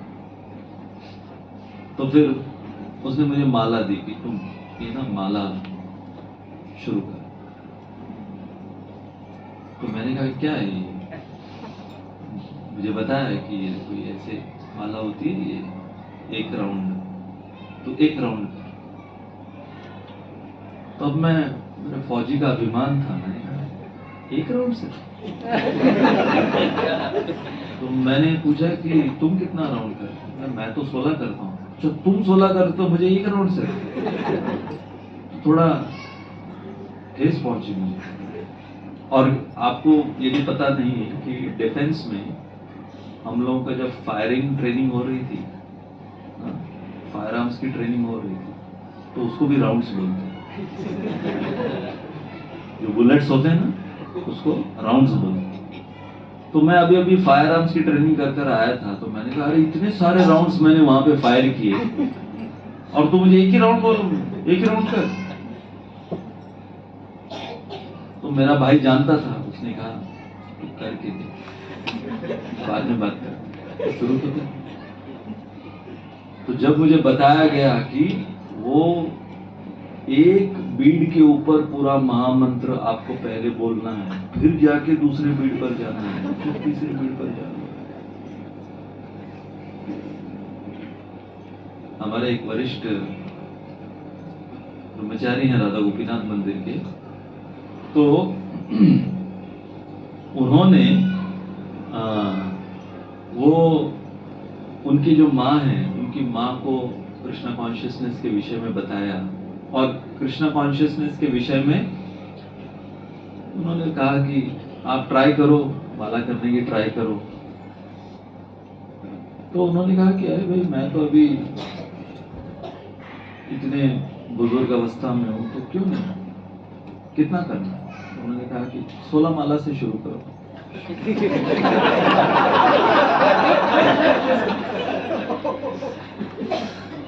तो अब 2-3 महीने बाद जब ये अपने माँ से मिले, तो पूछा कि कैसा चैंटिंग कैसे चल रहा है? अरे एकदम चैंटिंग परफेक्ट चल रहा है, बहुत अच्छा चल रहा है।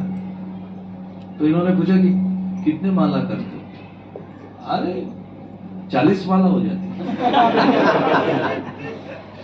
40 माला? मैंने तो 16 बोला था, ये तो 40 माला। 40 माला मतलब कितने बजे उठते हो? बोले नहीं मैं तो उतनी बजे उठती हूँ, सुबह 7 बजे। बोले 40 माला कैसे हो जाती है? 1 घंटे में हो जाती 40 माला? 1 घंटे में 40 माला? भाई ये कौन सा, ये 2x 3x कौन सी स्पीड पे करते हो? तो वो क्या कर रही थी, उनको माला दे दी, लेकिन उनको ये नहीं बताया कि एक महामंत्र एक बीड के ऊपर करना है। तो उनका जो महामंत्र होठों से वो बोल रहे हैं, मुंह से जो महामंत्र बोल रहे हैं, और यहाँ पर जो बीड्स का फिंगरिंग, उसका कोई तालमेल नहीं। तो यहाँ पर एक पूरा हरे कृष्ण महामंत्र, यहाँ पर 10 बीड्स चले गए। तो ऐसे करके 1 घंटे में उनकी 40 माला हो जाती। ये हम आपको कोई आइडिया नहीं दे रहे। तो जब मुझे बताया गया कि भाई ऐसे माला करनी है, आपको पूरा महामंत्र, ये 2 लाइन का महामंत्र, ये पूरा एक बीड के ऊपर और फिर नेक्स्ट बीड। तब मैंने जब शुरू की वो माला करनी, तब समझ में आया ये हंसी खेल नहीं है। और उसके ऊपर फिर क्या बोला जाता है कि मन लगा के भी करना है। फिर बाद में बताया जाता है कि ये 10 नाम अपराध भी हैं, है ना। जैसे आप लोगों ने अनुभव किया होगा, जब नए नए कोई आता है तो उसको प्रभु जी स्वीट राइस लीजिए ना, तो पहले प्लेट बनाकर प्रसाद खिलाया जाता है। तो मैं ये अनुभव किया हूं कि इस्कॉन में जब कोई नया आता है तो उसको प्रचारक जो है वो प्लेट बना के देते हैं, और जब कुछ साल बीत जाते हैं ना, उसके आते आते कुछ साल बीत जाते हैं, फिर बाल्टी हाथ में लेते हैं।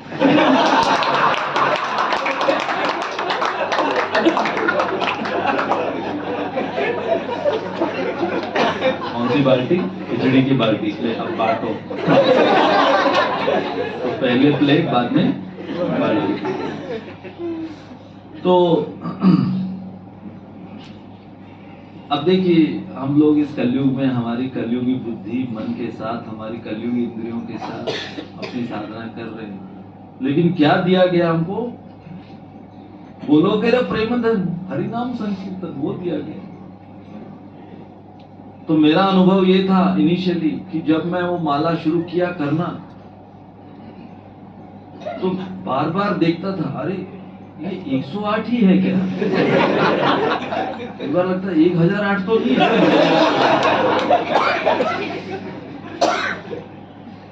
और आपको मैं आज अपने दिल की बात बताऊं, इनिशियली जब मैंने माला शुरू करी थी करना, तो एक्सटेसी पता है कब आता था मुझे? माला करते समय एक्सटेसी आता था, वो जो मेरुमणि है ना, वो जब तुर्रा लगता था ना,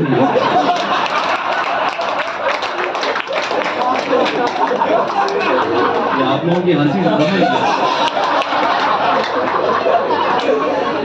मैं अकेला नहीं हूं।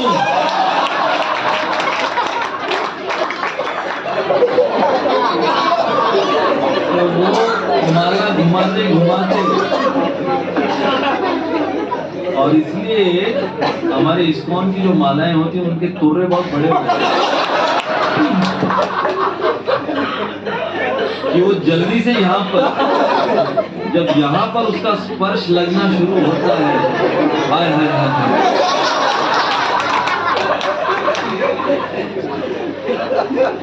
कि भगवान श्री कृष्ण भी वो कंफ्यूज हो जाते हैं कि ये मेरे हरिनाम में एक्सटैटिक हो रहा है कि वो माला खत्म होने वाली है, इसलिए एक्सटेसी में नहीं है।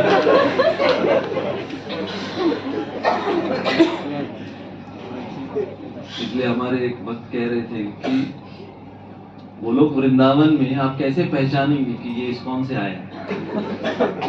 गोलोक बहुत से कृष्ण के भक्त तो बहुत होंगे ना, लेकिन इस्कॉन से आए हुए गोलोक वृंदावन में कि जो सबसे पहले लाइन में खड़े होंगे प्रसाद की प्लेट।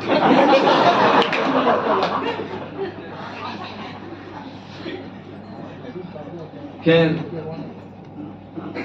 ये हम कहना चाहेंगे कि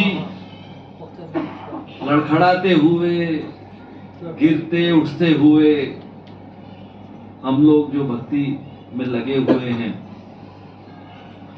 तो श्रील प्रभुपाद ने जो हमको ये मार्ग दिया है, और केवल युग धर्म तो है, हमारे शास्त्रों में उसका वर्णन है, परंतु इस अंतरराष्ट्रीय कृष्ण भावनामृत संघ में जो श्रील प्रभुपाद ने इतनी वैरायटी के साथ हमें कृष्ण भक्ति करने का अवसर दिया है कि मैंने इतनी वैरायटी, आप फेस्टिवल्स देखिए, यात्रा देखिए, हमारे जो अलग अलग उत्सव हम मनाते हैं, जैसे नरसिंह चतुर्दशी, रामनवमी, कृष्ण जन्माष्टमी, राधाष्टमी, शरद पूर्णिमा, और फिर कार्तिक का महीना, ये इतने स्वीट तरीके से हर चीज जो डीटी वर्शिप है, हरिनाम संकीर्तन है, नगर संकीर्तन है, कितनी सारी चीजें इतनी वैरायटीफुल तरीके से श्रील प्रभुपाद ने दी है।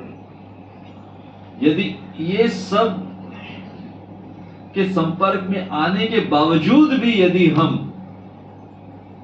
इसका लाभ नहीं लेंगे तो फिर हमसे ज्यादा दुर्भाग्यशाली और कोई नहीं। तो अंत में मुकुंदमाला स्तोत्र का एक सुंदर श्लोक है जो मैं अक्सर इसे भगवान के सामने प्रार्थना के रूप में गाता रहता हूं। आश्चर्य में तद्धि मनुष्य लोके सुधाम परित्यज्य विषम पिबन्ति नामानि नारायण गोचराणि त्यक्त्वन्यवाच कुहक पठन्ति। तो इस श्लोक में महाराज कुलशेखर ये आश्चर्य व्यक्त कर रहे हैं। आश्चर्य में तद्धि मनुष्य लोके, ये कैसा आश्चर्य है इस मनुष्य लोक में मैं देख रहा हूं। सुधाम परित्यज्य, हरिनाम की जो सुधा है, नेक्टर है, परित्यज्य, सुधाम परित्यज्य विषम पिबन्ति, लोग विष को पी रहे हैं। और क्या है इस भौतिक संसार का ये जो विष क्या है? ये शराब, ये ऐसे, मतलब एक व्यक्ति ने मुझको प्रश्न पूछा कि अरे भाई, भगवान को यदि हम सबको अच्छा बनाना था तो भगवान ने फिर बुरी चीजें दी क्यों? तो आप लोग जानते हैं नासिक जो है वो प्रभु श्री राम की लीला स्थली तो है ही, परंतु अभी नासिक वाइन सिटी के नाम से फेमस है। मैंने यहां पर भी देखा सुला वाइन्स, वो नासिक में भी है सुला वाइन्स, क्योंकि वहां पर अंगूर की खेती इतनी होती है तो इतने विनियार्ड्स हैं वहां पर। मेरे एक दूर के रिश्तेदार वो एक विनियार्ड में जनरल मैनेजर थे, तो आए मेरे एक लेक्चर के लिए।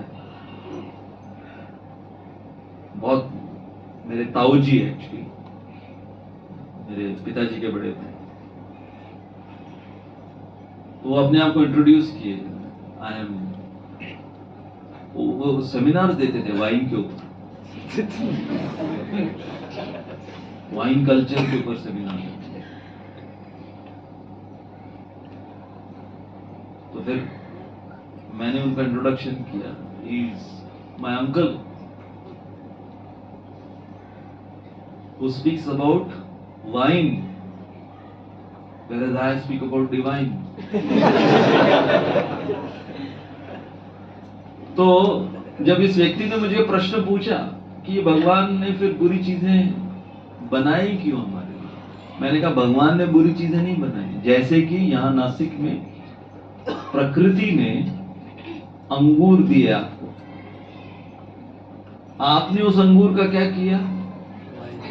आपने उस अंगूर को सड़ाया, सड़ाकर उसकी शराब बनाई और फिर भगवान पर इसका ठीकरा फोड़ रहे हो कि भगवान ने बुरी चीजें क्यों बनाई। मुझे याद है जब हमारी ट्रेनिंग पूरी हुई तो ट्रेनिंग के पश्चात जो पहली पार्टी होती है, बहुत उसका इम्पोर्टेंस बताया जाता है।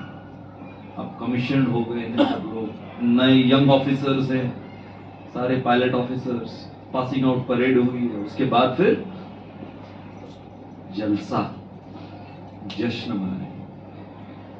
तो मैं पहले से ही इन सब चीजों में नहीं था। अब आप जानते होंगे कि फौज में शराब जो है वो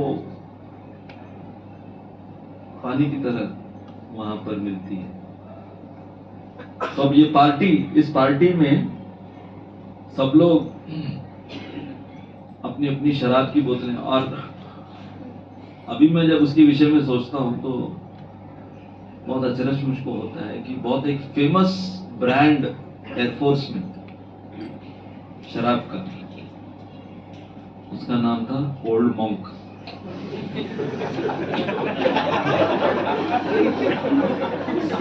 बहुत फेमस एयरफोर्स में ये रम, बहुत फेमस रम, इसका नाम ओल्ड मॉन्क।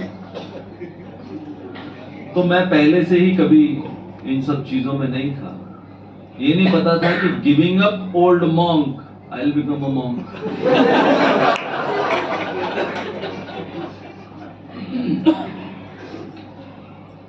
तो अब वहां पर मैं बदनाम था।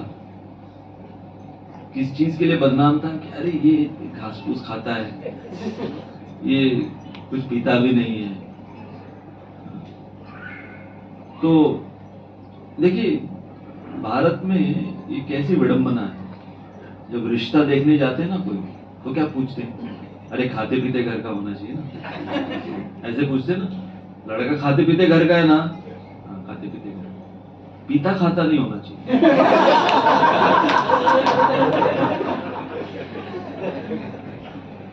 तो मैं उस प्रकार से बदनाम था। तो हर समय ये ऐसी जो पार्टियां होती थी, उस पार्टियों में मेरे लिए, अब कई पार्टियां कंपलसरी थी, आपको अटेंड ही करना है। आपके जो कमांडर जो हैं वो वहां पर हैं, आपके सीएनसी जो है कमांडर इन चीफ वो आए हुए हैं, आपकी बॉसेस, आपके बैचमेट, सब तो आपको अटेंड करना है। तो मेरे लिए फिर वो लोग नींबू पानी, मेरा फेवरेट था नींबू पानी, तो नींबू पानी अरेंज करते थे।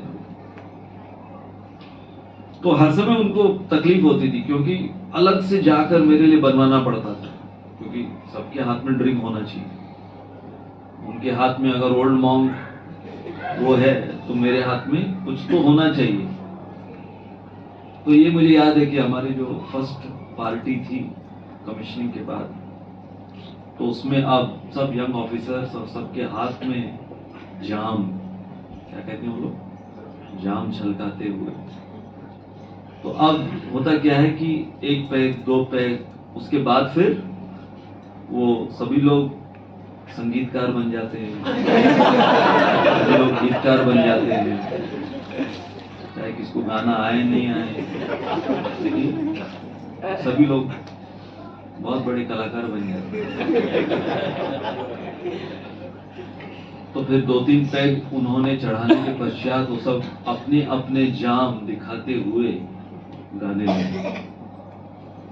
और क्योंकि सब एयरफोर्स के तो देशभक्ति का गीत गा रहे थे, तो गाने लगे, सुनो गौर से दुनिया वालों, बुरी नजर ना हम पर डालो, चाहे जितना जोर लगा लो, सबसे आगे रहेंगे हिंदुस्तानी।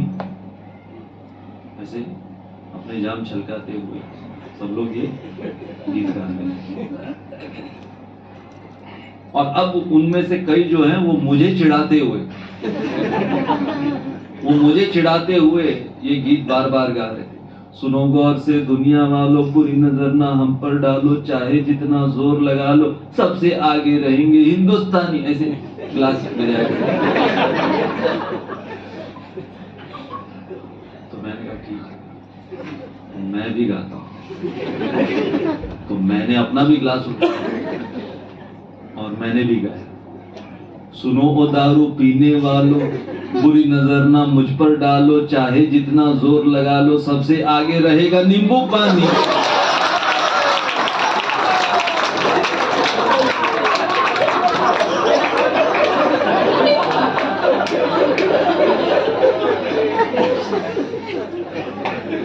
तो इस भौतिक संसार में हम देखें कि हम हमारी स्वेच्छा से क्या कुछ नहीं कर सकते। इसको कहा गया है स्वातंत्र्य रत्न, फ्री विल, हमारे फ्री विल। तो उस समय भी मेरा फ्री विल था, पैसे थे, फ्रीडम था, कोई और पूछने वाला नहीं। इनफैक्ट वहां पर तो सभी ये पूछते थे कि भाई तू शराब नहीं पीता, तू मांस नहीं खाता, तू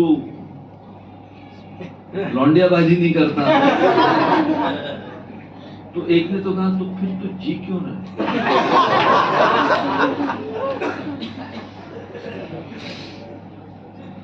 एनीवेज, तो मुद्दा ये है कि यहाँ पर जो हमको श्रील प्रभुपाद की कृपा से ये इतना सुंदर संग मिला है, ये एक सुंदर पद्धति, ये एक पाथ जो दिया है श्रील प्रभुपाद ने, मैं सब आप लोगों से अनुरोध करना चाहूंगा कि आप इसे गंभीरता से लीजिए और जो श्रील प्रभुपाद ने कहा, चैंट एंड बी हैप्पी, और प्रभुपाद ने कहा जो मैं बीच में आपको सुनाया था, हम हरे कृष्णा भक्तों का फाइनली गंतव्य स्थान क्या होगा, आज नहीं तो कल, कल नहीं तो परसों, या बरसों के पश्चात भी, कई जन्मों के पश्चात भी, लेकिन जो हम लोग जुड़ चुके हैं प्रभुपाद के इस हरे कृष्णा मिशन से, तो अंततः हमारा गंतव्य स्थान रहेगा to enjoy a nice picnic with Shyam Sundar Krishna on the banks of Jamuna. Thank you all very much.